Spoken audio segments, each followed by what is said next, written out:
नमस्कार, आप देख रहे हैं शीर्षक न्यूज। तो वक्त हो चला है सुबह की ताजा बड़ी खबरों को जानने का। इससे पहले यदि आप हमारे चैनल पर नए हो तो चैनल को सब्सक्राइब करें तथा घंटी बटन को दबाएं ताकि हम जो भी वीडियो डालें आप तक जल्द से जल्द पहुंच पाए।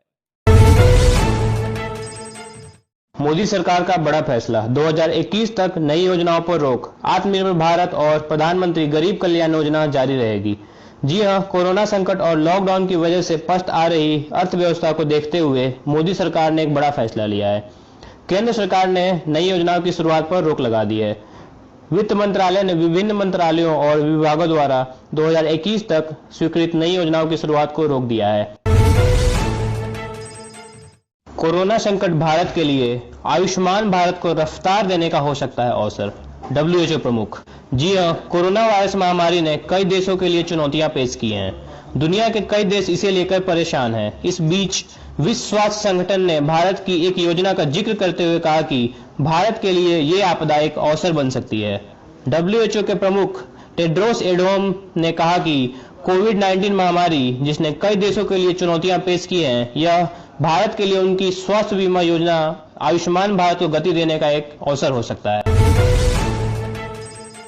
दिल्ली अस्पतालों पर बरसे केजरीवाल, कहा किसी कोरोना मरीज को भर्ती करने से मना नहीं कर सकते। जी हां, दिल्ली के मुख्यमंत्री अरविंद केजरीवाल ने कल प्रेस कॉन्फ्रेंस में उन अस्पतालों को निशाने पर लिया जो कोरोना वायरस महामारी के दौरान भी ब्लैक मार्केटिंग में लगे हुए हैं, यानी अस्पताल में बेड को लेकर गलत जानकारी दे रहे हैं। उन्होंने कहा कि कोरोना के संदिग्ध मरीजों को अस्पताल भर्ती करने से मना नहीं कर सकते। उन्होंने कहा कि मैं उन लोगों को चेतावनी दे रहा हूं जो सोचते हैं कि वे अन्य पक्षों के अपने रक्षक के प्रभाव का उपयोग करके बिस्तरों की कालाबाजारी करने में सफल होंगे, तो मैं उन्हें बता दूं कि उन्हें बख्शा नहीं जाएगा। लॉकडाउन हटने से भारत में फट सकता है कोरोना बम, WHO एक्सपर्ट ने दी चेतावनी। जी हां, विश्व स्वास्थ्य संगठन के एक प्रमुख विशेषज्ञ ने भारत को चेतावनी देते हुए कहा कि लॉकडाउन हटने से भारत में कोरोना वायरस के मामलों में उछाल देखने को मिल सकता है। उन्होंने कहा कि हालांकि भारत में कोरोना वायरस महामारी को लेकर स्थिति अभी विस्फोटक नहीं है, लेकिन देश में मार्च में लागू लॉकडाउन हटाने की तरफ बढ़ने के साथ इस तरह का जोखिम बना हुआ है। ट्रंप ने किया 20 लाख कोरोना वैक्सीन बनाने का दावा, बोले जल्द शुरू होगा इस्तेमाल। जी हां, एक तरफ जहां दुनिया कोरोना वायरस महामारी के खिलाफ लड़ाई लड़ रही है, इसी बीच अमेरिकी राष्ट्रपति डोनाल्ड ट्रंप ने कहा कि वैक्सीन बनाने की दिशा में बड़ी सफलता मिली है और जल्द ही इनका इस्तेमाल शुरू हो जाएगा। ट्रंप ने जानकारी दी, वैक्सीन पर कल हमारी बैठक हुई थी, हम अतुलनीय काम कर रहे हैं और हमें कुछ बेहद पॉजिटिव सरप्राइज भी मिलेंगे। वैक्सीन बनाने की दिशा में बड़ी सफलता मिली है, यहां तक कि ट्रांसपोर्टेशन और लॉजिस्टिक को लेकर भी तैयारियां कर रहे हैं। दरिंदगी की हद, हथनी के बाद अब गर्भवती गाय को खिलाया विस्फोटक, जबड़ा उड़ा। जी हां, केरल में गर्भवती हथनी की मौत के बाद अब गाय को विस्फोटक खिलाने का मामला सामने आया है। यह मामला हिमाचल प्रदेश के बिलासपुर का है, जहां झंडुता इलाके में एक गर्भवती गाय को विस्फोटक खिलाने का मामला सामने आया है। इस घटना के बाद गाय पूरी तरह घायल हो गई और इसका एक वीडियो भी सोशल मीडिया पर वायरल हो रहा है। वीडियो वायरल होने के बाद हिमाचल पुलिस ने मामला दर्ज कर लिया और मामले की जांच कर रही है।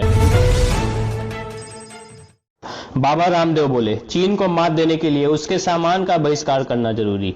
जी हां, रामदेव ने कहा कि देश की सीमाओं की सुरक्षा करने में हमारी सेना पूरी तरह सक्षम है। चीन को हथियार से ज्यादा मात देने के लिए उसके सामानों का बहिष्कार करना जरूरी है, क्योंकि 15 से 20 लाख करोड़ का कारोबार चीन हमारे देश से करता है। देश में आज टॉयलेट सीट से लेकर खिलौना सहित तमाम चीन के उत्पाद आ रहे हैं। उन्होंने यह भी कहा कि चीन के उत्पादों का बहिष्कार के लिए बड़े संकल्प लेने होंगे। सैन्य कमांडरों की वार्ता में भारत की दो टूक, अप्रैल वाली पोजीशन पर लौटे चीनी सेना। जी हां, लद्दाख में लाइन ऑफ एक्चुअल कंट्रोल के पास जारी तनाव के बीच शनिवार को भारत और चीन के बीच कमांडर स्तर की बैठक हुई। बैठक में भारत की तरफ से लेफ्टिनेंट जनरल हरिंदर सिंह के साथ ब्रिगेडियर ऑफ ऑपरेशंस और 2 चाइनीज इंटरप्रेटर भी मौजूद थे। चीन की तरफ से साउथ शिनजियांग मिलिट्री कमांड के कमांडर मेजर जनरल लियो लिन मौजूद थे।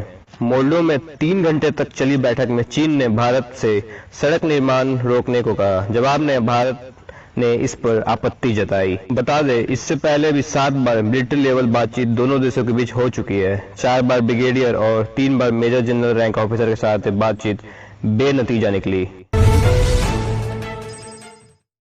तो आइए दोस्तों, अब हम अगले 24 घंटे के दौरान देश भर के संभावित मौसम के पूर्वानुमान को जानते हैं। अगले 24 घंटे के दौरान पूर्वोत्तर भारत, अंडमान व निकोबार द्वीप समूह, केरल और दक्षिणी तमिलनाडु में हल्की से मध्यम बारिश जारी रहने की उम्मीद है। कुछ स्थानों पर भारी वर्षा का भी अनुमान है। वहीं पश्चिमी हिमालय, पंजाब, कोंकण, गुजरात, गोवा एवं मध्य प्रदेश और दक्षिणी राजस्थान के कई इलाकों में हल्की से मध्यम बारिश हो सकती है। बंगाल, सिक्किम, आंतरिक महाराष्ट्र, उत्तर राजस्थान एवं हरियाणा के कुछ हिस्सों में गर्जना के साथ हल्की वर्षा हो सकती है।